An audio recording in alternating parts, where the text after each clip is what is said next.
First test tube may be delivered, and 13 people have become positive now, pregnancy positive, who were really struggling to get pregnant.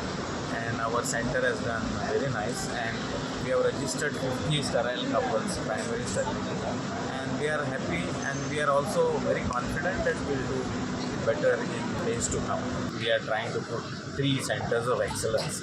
Now, centers of excellence are best centers in the country, better than the renowned institutions. Like, we are trying to put 3 centers of excellence. One is gastroenterology, second is endoscopic skull-based surgery, and the third one is hand surgery.